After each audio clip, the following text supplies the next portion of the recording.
poet and I'm a survivor. My story starts when I was in the 8th grade. I was 14 years old and I was first diagnosed with high cholesterol. It was 220 at the time, but I didn't do anything about it.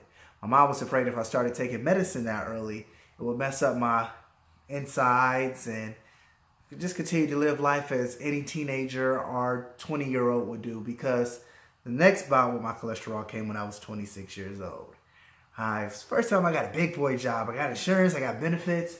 So I said to myself, let me go to the doctor and let me get my checkups.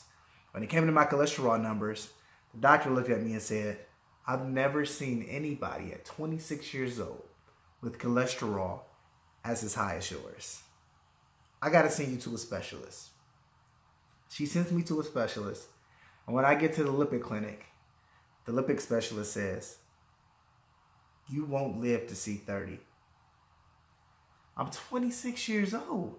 It's 4 years away. How can I not live to see 30? I thought it was just an exaggeration by the doctor to get me on some new drug or some medicine I didn't need. So you say, you know what? The changes I'll make, I'll stop using butter. I'll start using margarine. Instead of going to fast food places 6 days a week, I'll go 4. When we're 20, we feel like we're so invincible, and that's how I felt. I said, I'm going to live to see 30, and I don't need to make any changes because I won't have to worry about this stuff until I'm like 40 years old, so I got some time. Boy, was I wrong. That all changed on May 21st, 2015. So today I'll never forget. I get up and I run with the run club, and that's what I did that Saturday morning. I skipped breakfast. I skipped drinking any water or anything. I said, you know what? Let me go and knock this 2 miles out. So when I got there, everything was fine. But as I started to run, I started to get tired really quick. I started to pour down with sweat. And as I would usually finish in the middle of the pack, the people who ended last were starting to pass me up. So now my pride is playing on me. This person finishes last every week. How are they beating me? But my body said no. I was pouring down with sweat. I was tired. I couldn't push myself. I had to start walking. Tried to run again, but I had to walk. It was just too much. I never felt that before. One of my friends saw the distress on my face and she said, hey, do you need some water? I said, yes, because I don't know what's going on. As she went to get me the water, I got on the ground for a second to try to collect myself, try to collect my thoughts. And I said, my car is 5 steps away. I can get up, go to my car, and then text everybody and let them know I'm all right. When I got up, I took 2 steps and I got right back down. It was a feeling that I've never had before. My whole entire body was just tired. And I couldn't catch my breath. I knew something was wrong at that moment. So what I did is I unlocked my phone. I called my girlfriend at the time, who's now my beautiful wife. And I said, I don't know what's going on with me, but you need to get up here. She immediately heard it in my voice. So I got off the phone with her. I had a sense of accomplishment. And I said to myself, why don't I just close my eyes for a second and try to regain my composure since I'm so tired? Maybe I'll take a short nap. As I did that, I heard footsteps running up to me. I asked my other running colleagues, they saw me on the ground. And believe it or not, we have different people running our run group every week. And this week we actually had a nurse. And she immediately checked my pulse. My pulse is at 58. I'm cold. I'm clammy. So she's doing everything she can to keep me too. She didn't want me to go to sleep. She didn't want me to pass out. So they called the ambulance and it took them about 25 minutes to get there. But after that, I had regained my composure. I was okay. I was ready to go and embarrassed. But the ambulance got there and they asked, hey, do you still want to get on the ambulance? I'm like, I'm all right. But thank God for friends. They used a couple of choice words and they rather convinced me to get on the ambulance. So as I did, my chest started to tighten up.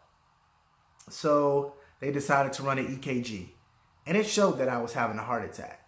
And I said, you know what, guys, I'm going to be honest. I had a long night. You give me oxygen and you give me an IV, I'll be completely okay. So they decided to run another EKG, and when they did that, it came back 100% normal. They were so confused. Once again, I got the question, do you even want to go to the hospital? I mean, of course, I don't want to go to the hospital, but they take me just to be sure. So when I get to the hospital, I'm thinking I'm going to be there 5 minutes. 29 years old, I'm invincible.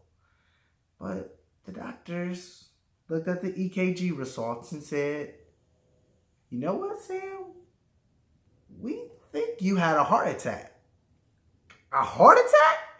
There's no way I had a heart attack. Again, I'm 29 years old. I don't have to worry about these things until I'm 40. I've convinced myself of that. That was wrong. Not only did I have a major heart attack, I had a 95% blockage in my right coronary artery, and my cholesterol was at 475.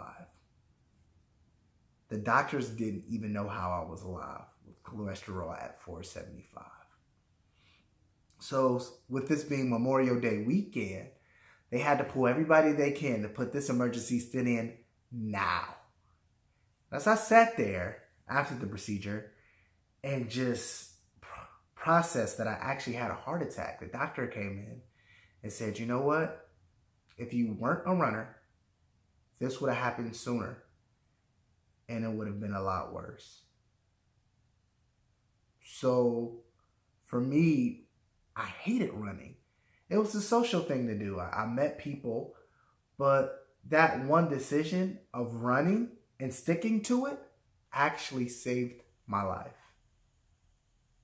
It allowed me to be on this earth longer, to enjoy my loved ones, to actually get married to my girlfriend at the time, my beautiful wife now, to be there for my family, to see my nieces and nephews grow up.